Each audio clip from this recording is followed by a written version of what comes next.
Shalom, shalom, queridos siervos, hermanos, discípulos de Mashiach, ovejitas y corderos del Padre. Bueno, vamos a hablar un poco acerca de nuestro amo Yahshua, de nuestro hermano mayor, queridos siervos. ¿Cómo vino a existir él? ¿Fue creado o siempre existió? ¿Qué dice la Escritura, queridos siervos? ¿Tuvo Yahshua hermanos? ¿Cuál es su nombre verdadero? ¿Cuál es su nombre profetizado? Hay 2 o 3 nombres para él, queridos siervos. ¿Qué dice la Escritura? Más bien, ¿qué significan esas cosas que están escritas en la Escritura? Y que vienen del hebreo o vienen del griego, en su mayor parte. ¿Qué significan? No necesariamente lo que los escribas y traductores pusieron que significaban, porque hay una profecía que se cumple, porque los profetas de Yahweh nunca dicen una mentira. Y uno dijo en Jeremías 8:8 que los escribas, los traductores convertían esto, la verdad, en mentira cuando la mal traducían. Si cometían un error, cambiaban el significado de lo que estaban traduciendo. Y cometían errores porque son seres humanos y ni siquiera tenían el Espíritu Santo del Padre morando dentro de ellos, porque no guardaban los mandamientos. Si eran católicos o protestantes los traductores, automáticamente sabemos que no tenían el Espíritu Santo, porque ninguno de ellos guarda los mandamientos del Padre. Entonces esa traducción no va a quedar mejor que si lo hubiera hecho un siervo de Yahweh que cree en Yahshua y guarda los mandamientos del Padre, ¿verdad?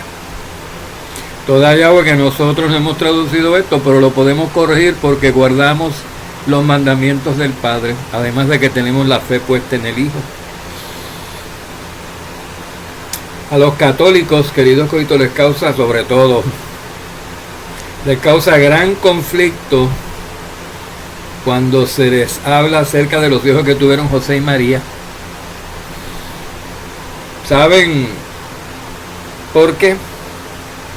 Porque los católicos no derivan su fe de lo que está escrito en la Biblia. Tienen Biblias así de grandes, buenísimas, con menos errores que algunas Reina Valera, pero ellos no leen las Biblias. ¿Cómo ellos nutren, de qué ellos alimentan su fe? De lo que los curas y los sacerdotes digan o interpreten, o el Papa, que es el que da la orden, de los dogmas de fe que hay que creer para estar en esa iglesia. De acuerdo a un versiculito, este me gusta, este no me gusta, este apoya lo que yo quiero probar, este sí, aquel no. Así hacen los papas y así hacen los líderes de toda Babilonia, todas las iglesias de Babilonia. Pero los de la Babilonia católica tienen esa preferencia por mantener como virgen inmaculada a Miriam, la madre de Yahshua. Entonces todos los versículos que prueben de que ella no fue virgen y continuó siendo virgen después de haber dado a luz a Yahshua, los eliminan. No los ponen en catecismo, no los ponen en las clases dominicales, no los ponen en ningún sitio. Y los católicos que no leen la Biblia, porque los versículos están en las Biblias todavía, en las Biblias católicas, pero ellos los obvian. Ellos escogen los versículos que les da la gana, y con esos que les da la gana hacen su doctrina. Y los católicos simplemente se lo creen, la toman, la reciben así, se la comen, y esto qué rico está, así son las cosas. Dicen, así son las cosas, como me las dieron, como me las comí. Pues ten cuidado, porque hay pececitos más grandes que tú que te puede comer a ti. Según te pusieron esa carnadita para que tú mordieras el anzuelo, viene otro y te come a ti también, que lo mordiste. Amados, tenemos que derivar nuestra sana doctrina de lo que está escrito en la Escritura. Porque lo que está escrito en la Escritura es lo que es la verdad. La verdad no es lo que tome cualquiera y haga con eso que está escrito en la Escritura, lo que le dé la gana. Bueno, vamos a ver qué dice la Escritura entonces acerca de nuestro amo y su identidad. ¿Por dónde empezamos, querido Codrito? Vamos a empezar por este pasaje en 1 Corintios 8, 5 al 6. 1 Corintios capítulo 8, versículos 5 al 6. Se lo voy a leer de la Reina Valera. Y después se los voy a parafrasear bien traducido. Habla el apóstol Pablo a los Corintios y dice: pues aunque haya algunos que se llamen dioses, sea en el cielo o en la tierra, como hay muchos dioses y muchos señores, para nosotros, sin embargo, solo hay un Dios, el Padre, del cual proceden todas las cosas, y nosotros para Él, y un Señor Jesucristo, por medio del cual son todas las cosas, y nosotros por medio de Él. Se entendió como que a mitad, ¿verdad? Rafael, léelo otra vez, como que no entendí bien, ¿verdad? Si estarán diciendo ustedes. Rafael, léelo no dos, léelo 3 veces para ver entender. Yo se los voy a explicar. Miren, querido, esto está escrito en griego, en español, pero del griego. Pero Pablo hablaba, además de griego, hablaba hebreo. Pero no le podía hablar hebreo a los griegos. Entonces les tuvo que hablar en griego a los griegos. Con el judío se hacía judío, con el griego griego, con el gentil era con tal de ganar alguno. Si se lo hubiera estado explicando a alguien en su propio idioma, traducido lo que Pablo hubiera dicho en hebreo, hubiera sido esto. Pues, aunque existan unos que se llamen Elohim, aunque existan por ahí algunos que se llamen Elohim, sea en el cielo o en la tierra, porque hay muchos Elohim y muchos Baales. Hay muchos Elohim y muchos Baales en el mundo, claro que sí, los Baales falsos, los Elohim creados, se está refiriendo a Elohim creados, ángeles caídos. Los ángeles eran Elohim creados, cayeron y andan por ahí, queridos cordelitos, y tienen nombres, influyen en la gente, los inducen a pecar, a crear religiones, a creer a mentiras y todo esto que vemos alrededor. Dice Corintios: pues aunque haya algunos que se llamen Elohim, sea en el cielo o en la tierra que se llamen Elohim, dice. Porque por cierto, hay muchos Elohim y muchos Baales, y ustedes los conocen, que son politeístas. Para nosotros, dice Pablo, los que estamos en Mashiach, los que estamos en Yahweh, para nosotros, los creyentes, sin embargo, solamente hay un Elohim, y el un es Ejad. Sin embargo, para nosotros solo hay un Elohim Ejad. Refiéranse a Génesis 1:1, Elohim Ejad. Refiéranse a Juan 1, Elohim Ejad. La descripción está allí de Elohim Ejad, la misma que Pablo da aquí a los Corintios. Sin embargo, aunque haya muchos por ahí, dice que son falsos Elohim y falsos Baales. Sin embargo, para nosotros solamente hay un Elohim Ejad, el Padre. Dice 2, oigan, solamente hay un Elohim Ejad, pero Ejad es una unidad y no es una trinidad. No es una trinidad, no es una unidad fija de 1, 2 o 3 miembros. Es una unidad, una familia creciente, continuamente en aumento, como la familia de Yahweh, que cada vez que uno de los hijos llamados entra, ese es un nuevo hijo que va a ser engendrado al toque de la 7ª trompeta, cuando venga la resurrección de los muertos y seamos transformados en espíritu, y gobernaremos sobre las naciones por 1000 años. Bueno, vamos para atrás otra vez.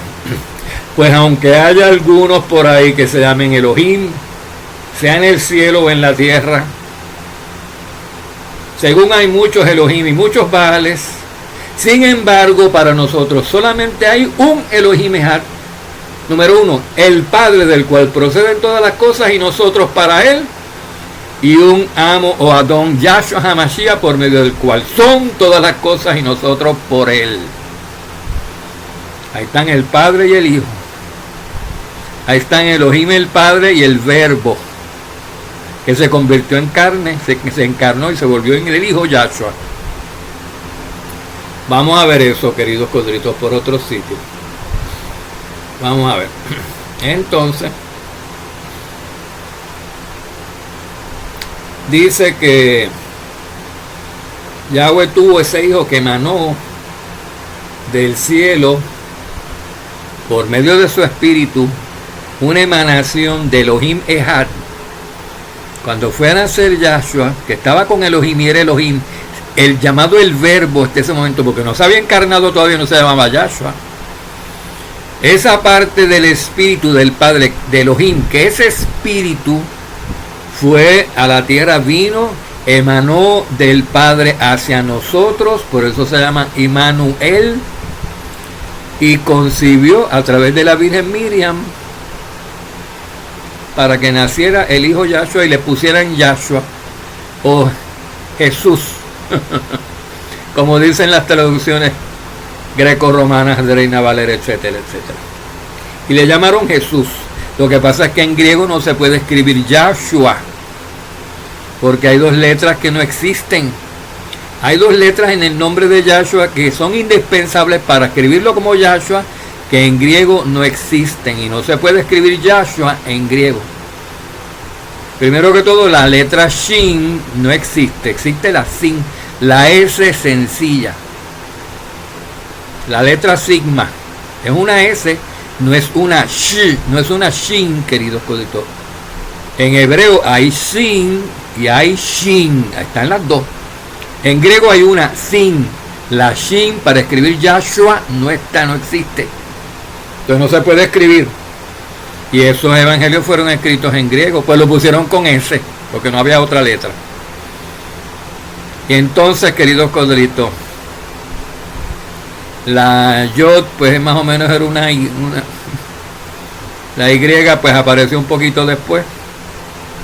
Para ese tiempo se escribía con la I larga, que le llamaron J después, Jesús. Y hicieron lo mejor que pudieron, ¿verdad? Pero sabemos que el equivalente lo he tratado de escribir en griego, que no se puede, el equivalente de Yahshua. Bueno, entonces estamos en Isaías 7:14, donde se anuncia el nacimiento de nuestro amo. Por tanto, Yahweh mismo os dará una señal. Y esta es la señal, pongan atención.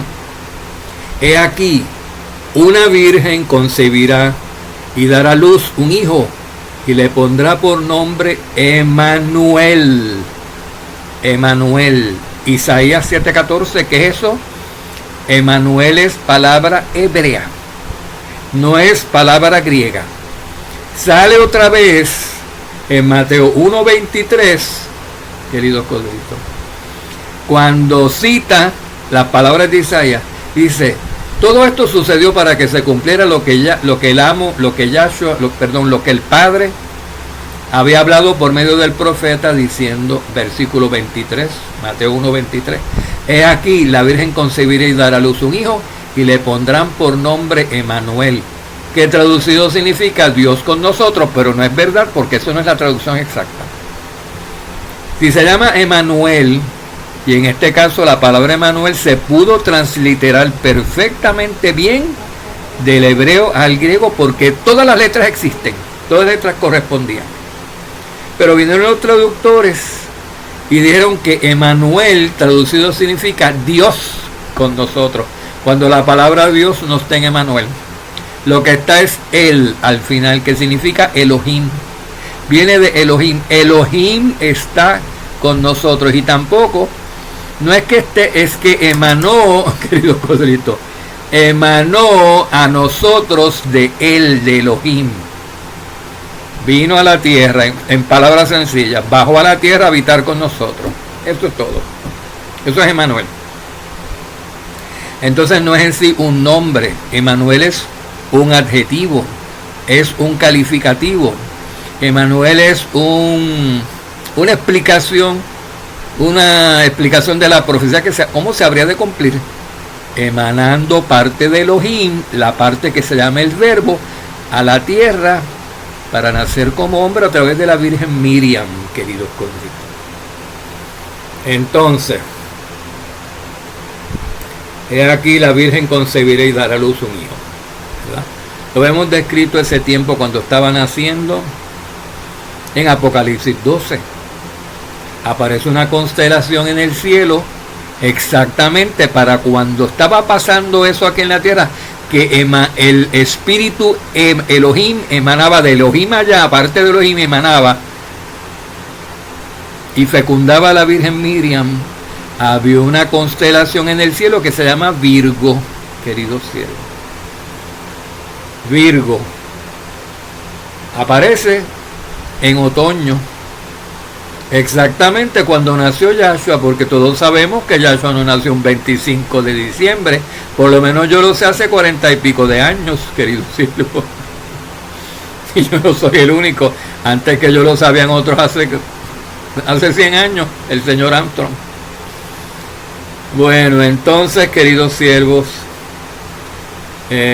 vamos a seguir viendo, tenemos más evidencias aquí, porque ¿cómo es posible, dicen algunos, que la Virgen concibiera un hijo del Espíritu y quedara virgen después de haberlo concebido otra vez?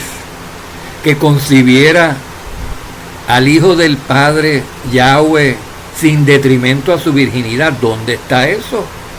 Eso está en los catecismos. Eso está en los talmudes católicos, en los mishnah católicos, en los libros religiosos de la ramera, la secta romana de Babilonia, porque hay muchas sectas en Babilonia. Todas las religiones del mundo son parte de Babilonia, pero la parte que va a gobernar y va a tomar el control sobre todo el mundo va a ser la misma parte que tomó el control para el primer siglo, queridos corderitos. Las dos piernas de Babilonia, que tiene una en Oriente y una en Occidente, un imperio romano oriental, un imperio romano occidental. Allá reinan en Turquía los ortodoxos católicos, los católicos no, pero se llaman cristianos ortodoxos, y en Roma los cristianos católicos. Los de Roma son más fuertes porque tienen más cantidad de personas. Pero si deciden juntarse las dos patitas, la iglesia de Oriente con la de Occidente, se convierte, queridos siervos, en la parte más influyente, poderosa, adinerada y más populosa de todo el mundo. Entonces tiene influencia sobre las menos poderosas, tiene influencia sobre las religiones menos poderosas del mundo, o de países más pobres. Tiene influencia porque esta utiliza su poder y su riqueza para engatusar a los gobernantes de esos países donde se practican esas otras religiones menos poderosas que la católica. Entonces no es que la iglesia católica sea la única Babilonia. Hay sedes en muchísimos sitios. Está la otra sede, la de Turquía, queridos corderitos. Pero esa no es la que va a gobernar, esa no es la que va a traer la bestia del tiempo del fin. Es la parte occidental. La parte occidental de Babilonia, que es casi como decir la iglesia católica basada en Roma. Esa es la que va a dominar, queridos corderitos. Y va a dominar en el sentido que va a reunir bajo engaño, engatusando a todas las otras religiones que salieron de ella, las va a traer para adentro, porque todas en sí salieron de Babilonia. Ahí se reúnen todos. La religión católica tiene misterios hasta de Egipto. Tiene baales de Babilonia antigua. Tiene baales de los sumerios, de los acadios, de los ninivitas, de los asirios, de todo el mundo. Fíjense ustedes. Tiene religión, tiene elementos de todo lo pagano de después del diluvio y de antes también. Esa es la parte que va a reinar, queridos cielos, que va a dominar sobre todas las demás partes de Babilonia. Y una vez domine, pues están todos sometidos y van a practicar esa religión mundial. Esa es la expectativa. Ese es el plan. Pero viene Yahshua y corta y dice se acabó, ¿verdad? Antes de que se fructifique, se lleve a cabo todo ese plan de la bestia con la mujer escarlata, con la mujer vestida de ramera. Viene Yahshua y lo frustra, porque si los dejara se quedaban con el mundo y no se apeaban del trono mundial en toda la eternidad, si los dejan sin chequeo. Pero viene Yahshua y dice se acabó el tiempo, se acabó, ya, va. Afuera tú, y tú vas a destruir a esta, y esta te va a destruir a ti, y tú, y después vengo yo y lo destruyo a todos, a los que quedan. Bueno, pero estamos hablando de otro tema, ¿verdad? Vamos a pasar al siguiente video acerca de en sí cómo se engendró el amo Yahshua, cómo nació nuestro amo Yahshua en la carne, el verbo, cómo se engendró, queridos seres.